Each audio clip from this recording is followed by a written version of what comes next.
Hey everybody, so today we're going to go over how to determine valence electrons, how to determine the charges of ions, and that's going to be a bit of a review.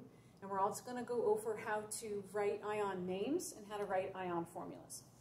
So earlier in the year, I have probably gone over with you guys to please copy this down or mark on a periodic table that you already have.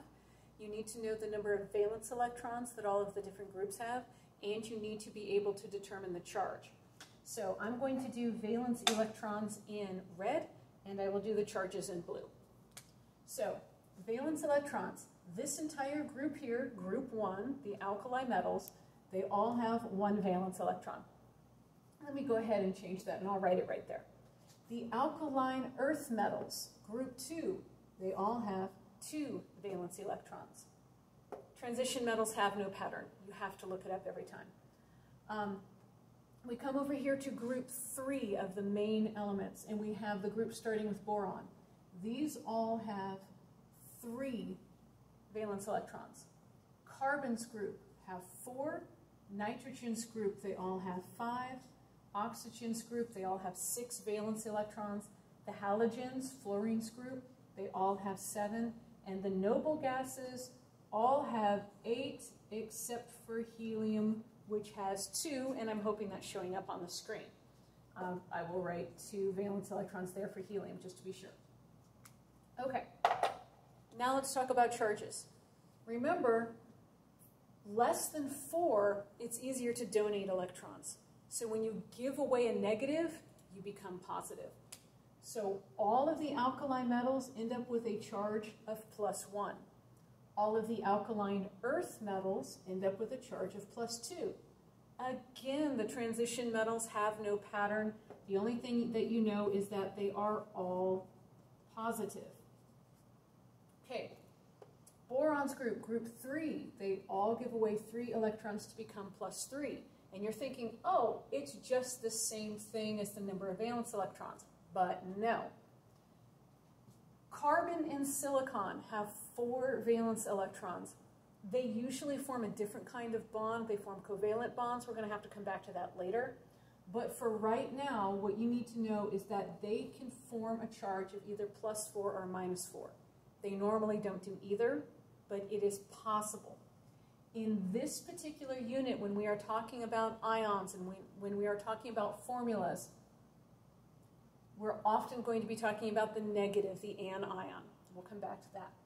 All right, at this point, it becomes easier to steal electrons. So nitrogen wants to get to 8 valence electrons. It has 5, so it has to steal 3. So it ends up with a charge of -3. Oxygen's group, they all have to steal 2. They get a charge of -2. The halogens all have to steal 1. They end up with a charge of -1. And the noble gases have a charge of 0 because they don't form ions. All right, next thing, we are going to talk about how to name these. If it forms a positive cation, and that is going to be everything over here to the left side of that metalloid line, all of the metals are going to form positive cations. Hydrogen does a little bit of both.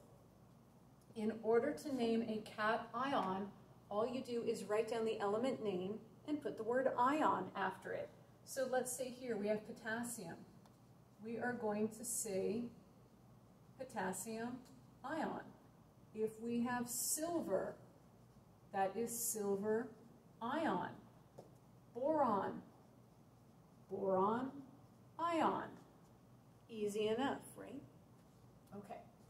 If we're going to write the ion formula, you write the symbol. The symbol for potassium is K. Now write the charge. Make sure that's a capital K. All right, the charge of potassium is +1, so we're going to write K +1. Silver, you're going to have to look that one up. Now, most transition metals can have more than one ion. We'll talk more about that later. Silver is a rarity. Silver always forms a +1 ion. That's why I picked it, because I know it, but most of them you're going to have to look up. Boron, well, it's right here. Boron is +3. The boron ion is going to be a +3 ion. Okay? Just that easy. Now, let's start talking about the anions, the negative ions. The formula is the same. You're just going to write down the symbol and the charge. The naming is just a little bit different. You drop the ending and you add IDE. So let's come over here to arsenic, okay? That becomes arsenide. And arsenide has a charge of -3. So the ion formula would be the symbol AS, and you're going to write -3. Sulfur. That is going to become sulfide, and the formula is S -2. Fluorine. That becomes fluoride, and it has a charge of -1. I gave you notes in class with all of the anion names just so you could start to learn them. But I'll go ahead and do that for you one more time. I'm going to bring my periodic table over here. A lot of times I try to do this in alphabetical order, but I don't want this to go too long. So I'm just going to go ahead and start naming these in the order that they appear on the periodic table. So we have carbide, nitride, oxide, fluoride. You need to write these down. You need to learn these. You need to get used to using these. We have phosphide. We have sulfide. And we have chloride. Bromide. Iodide. Selenide. And the only other thing is every once in a while hydrogen does something weird, and so I want you to learn hydride. That will become more important later. It doesn't show up a whole lot when we talk about anions, but I want you to learn that name, hydride. This should be all of the anions that you need to know from the periodic table, and hopefully that will help you guys. Thank you so much.